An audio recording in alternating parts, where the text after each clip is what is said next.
And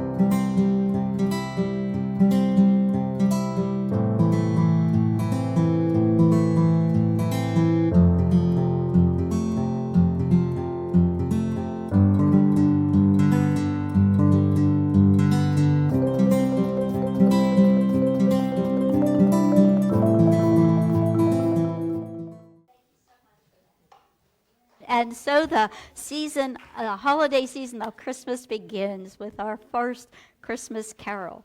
And I trust that you had a wonderful Thanksgiving that was full. I hope you had full bellies and a spirit that was filled with joy, spending time with family and friends, and plenty of time to reflect and to give thanks. It was indeed a day of Thanksgiving. Today we welcome the season of Advent, a time of preparing our hearts, our minds, and our spirits to receive the birth of that Christ consciousness in us.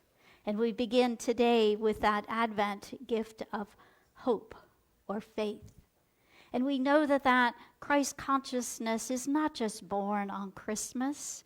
It's born every day, every moment, every hour, with every thought that we shift and change from the thinking of our worldliness to the thinking of our divinity. That Christ consciousness is our inheritance. It is part of who and what we are. So today we prepare for the birth of that Christ as we receive the Advent gift of hope and faith. Would you like to know how this lesson came to be today? Yes. I was going to tell you anyway. So, for those of you who were at the Wednesday group, you heard part of this story, so I beg your indulgence. My lessons take sometimes days to write. Sometimes I have a lesson theme going on in my head for months. And it takes form on the back of napkins, envelopes, Post-it notes that come together for Sunday morning. Sometimes the lesson comes so swiftly from the end of my pen that I can't keep up with what's pouring through. Sometimes it comes really slowly. Sometimes all the work I've done gets tossed on my drive to Augusta for a new inspiration. I never know what's going to happen. I sat with this idea of the Advent gift of faith. And I sat and I prayed, and nothing came. I meditated, and still nothing came. I scanned my library, nothing came. So I opened my laptop and sat down thinking that if I sit down to write, something might come. It didn't. And I sat there and I thought of the many times that I would think that there was something more that needs to be added or said into my message, and I would call my mom. My mom is a very devoutly religious person. We disagreed often about my religious and unity beliefs and practices, but without fail, anytime I called her to ask, "What would you say, Mom?" she would pause and think, and then begin with, "Well, Karen, you know," trying to remind me of my traditional upbringing, "you know," and then she'd go, sharing her understanding, her wisdom of Scripture, of spiritual thoughts, and I always used her words by saying, "My mom wants you to know." Mom made her transition in 2022, and Wednesday I was missing her terribly. And I thought, oh, gosh, if I could just reach out to her and ask her what she would say, she'd get me started on this topic of faith. And I went to bed Wednesday night with that thought, and when I woke up Thursday morning, it was Thanksgiving, grateful heart, and as clear as if she was standing in the room, I heard, "Well, Karen, you know that you have shared what everybody else thinks about faith. You have shared all of the writings about faith. Now it's time to tell them what faith is to you. Tell them. So Mom would want you to know today what faith is to me. For me, faith is that intangible, indescribable force that's in me that causes me to believe that whatever is in front of me, whatever pain I might be feeling physically, whatever suffering I might be experiencing emotionally, whatever fear might rise in me, in the face of poverty, in the face of war, in the face of oppression across the United States and around the world, in the face of what feels tragic, I believe that some way, somehow, someday, all will be well. All is on its way to being well at this very moment. Because of all the monks who gather in the monasteries to pray and to chant, for the beautiful monks who are walking across the country on a peace walk, because of you who are gathered here to share your consciousness, to share your energy, to share your prayers and your thoughtfulness, good is being made right here and right now. Why do I believe that? Probably because, first and most simply, if I didn't believe that, I'd probably lose my mind. And so it doesn't really matter if the lesson comes swiftly, if it takes days or weeks or months to come. It doesn't matter if it comes on Tuesday or Friday or on the way to Augusta. I trust. I have total confidence. I believe, and I have the faith that by 11 o'clock on Sunday morning, there'll be a message to share. And it might not be a message meaningful to everybody, but somebody needs to hear the words. It always has, and it always will. And that's what faith is to me. For me, faith began as hope. Hoping that things would work out. I wasn't certain, but I hoped that it would. I was counting on things, everything in life to work out. So hope is the seed for that deep, abiding love. So when hope says, I've done all that I can, perhaps I've done enough to get the promotion. Faith says, I've done all that I can. And if this promotion is meant for me, it's already done. There's a sureness. And for you kiddos over here, you might say, even hoping, I've done my homework, I've studied, maybe I'll do okay on the test. But faith says, I've done my homework, I've studied, and I am ready to do excellent on this test. There's a difference. And we might be familiar with the scripture, Hebrews 11:1, that says, faith is the substance of things hoped for and the evidence of things not seen. That substance is spiritual essence. That which we take and co-create our lives. And the things not seen is what lays outside of this physical realm. For me, faith is trusting that what I have not yet seen manifest and what I cannot see still is. It still is. I believe in that goodness. And I can speak for myself when I say that is not an easy thing to do. In all of life, the experiences we have, how difficult it becomes to stand in that presence of faith and know with assurance that goodness is being made manifest no matter what. And yet, when I look at the landscape of my life, I see over and over and over again that presence of Spirit, God, was active in every part of my life, every step of the journey. The unpleasantries, the hurtfulness, the sadness, God was present in all of that, and now using that, and has formed me as the person that I am today.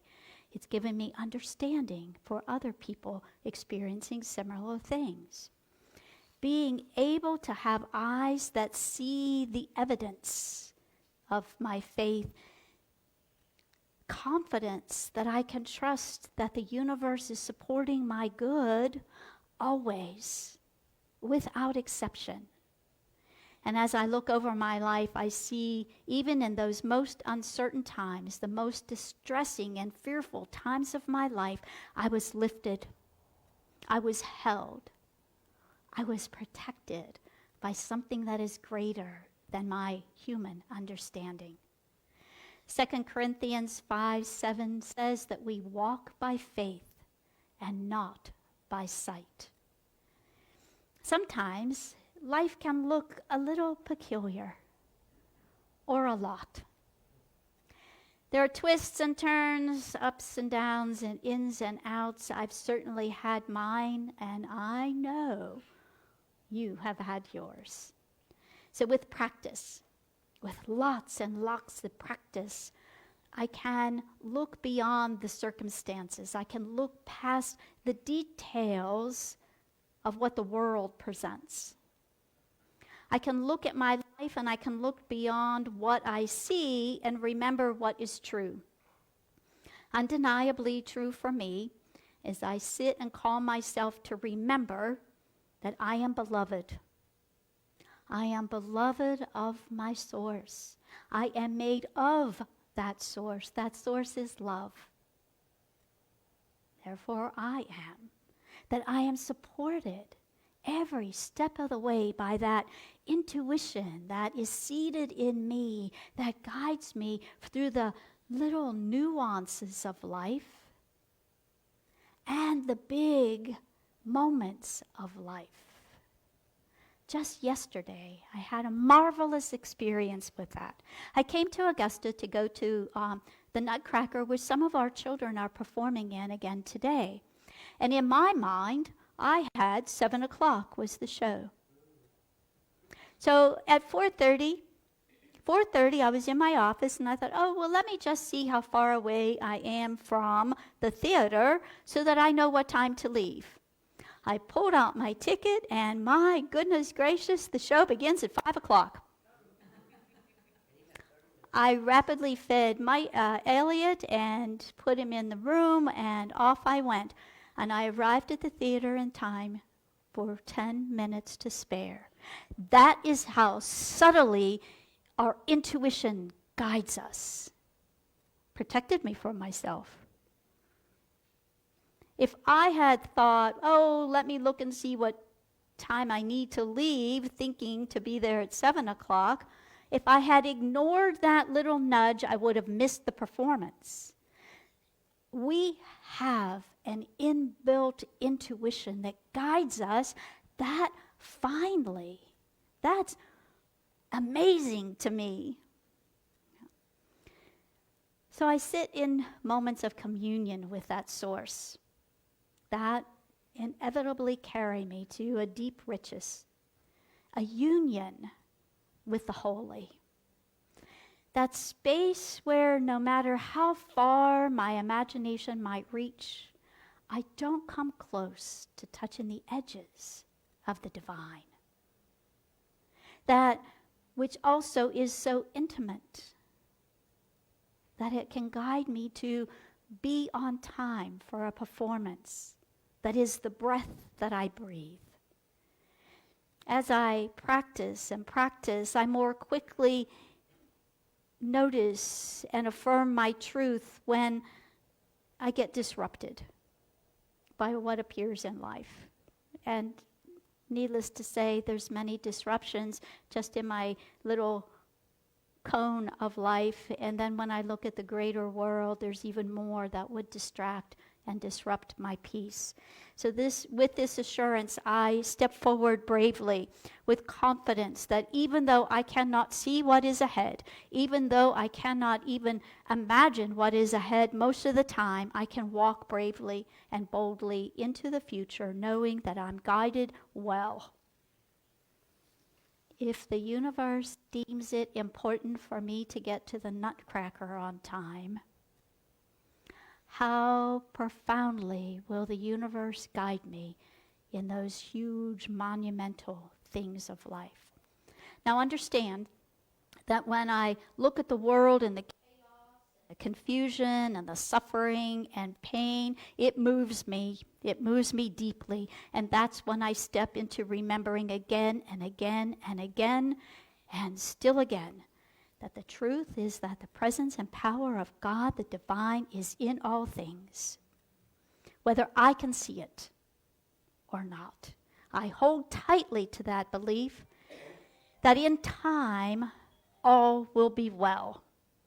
As the mystic Julian of Norwich wrote, confined in a cell in a monastery, when she, 13th to 14th century, she wrote, "All shall be well.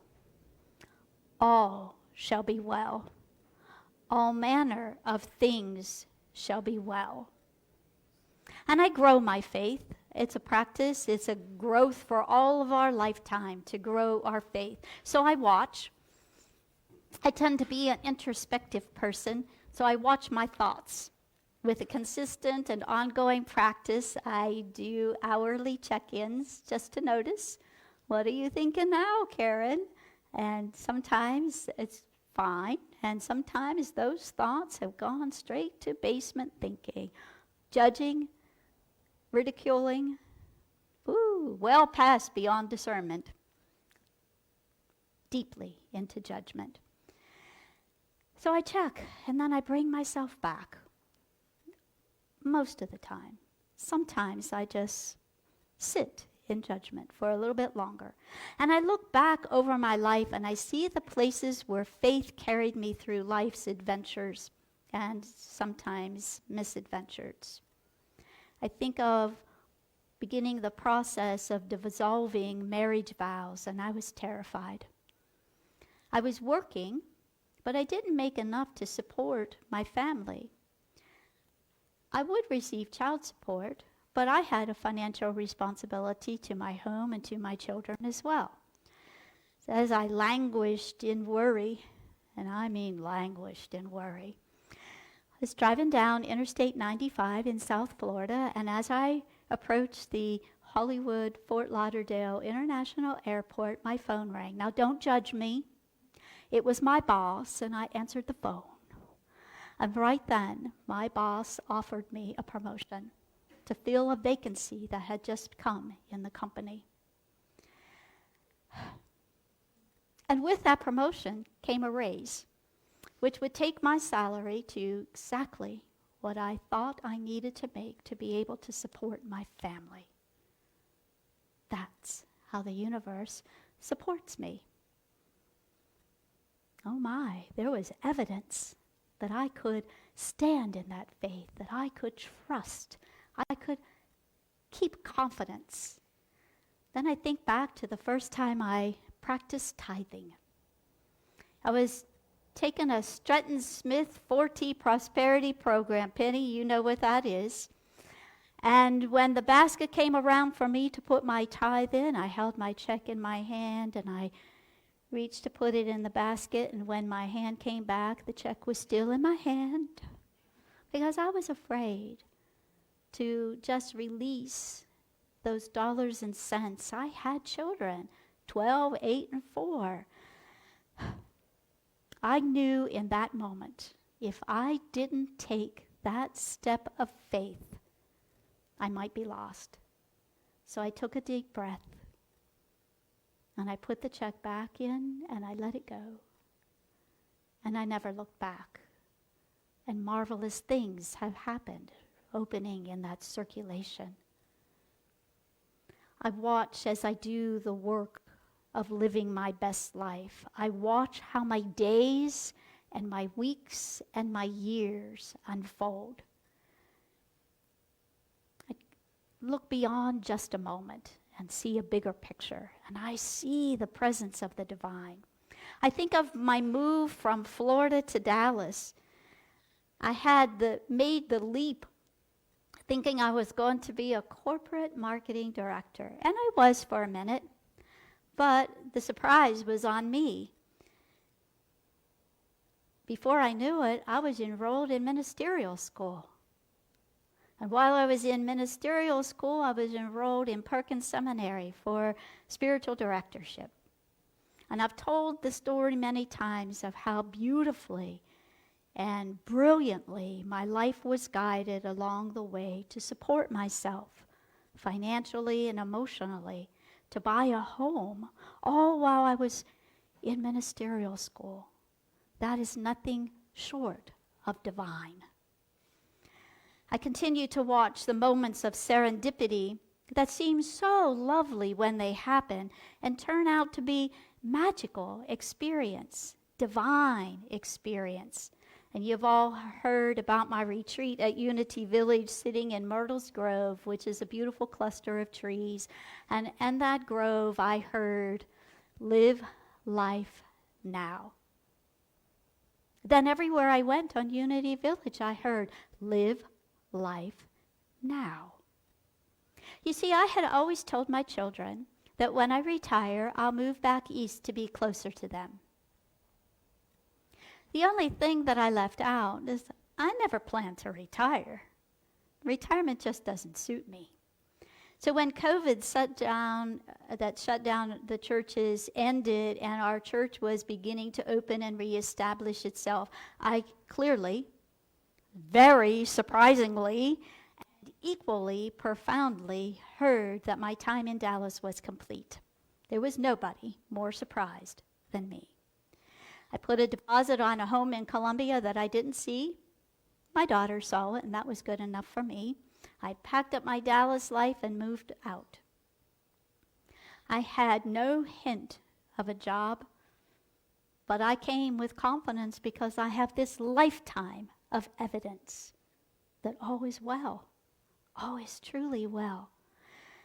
That confidence allowed me to take that leap. And here I am. Here we are together. That giant leap of faith that all will be well, all manner of things will be well, and it is. So I grow my faith by meditating and praying. I grow my faith by deeply praying and meditating, and we talked about that today in the Sunday school class, the power of prayer. So this is what faith is to me. It's prayer, to believe, to live fearlessly, not recklessly, but without fear. To live courageously, not carelessly, knowing that I'm guided by that divine intuition. It's living and boldly listening, and more importantly, to follow that clear guidance, that still small voice, trusting that the entirety of the universe, think of that, the entire universe supports and honors my good and yours, each and every person. And watch for the evidence. To look forward with great anticipation for what awaits, knowing that at no matter what age, no matter what ability, there's so much life to be lived and to be lived into. And my mom would want you to know that. So we go forward with the words that we close every Sunday. Share them with me. To let all you do be done with love. Namaste.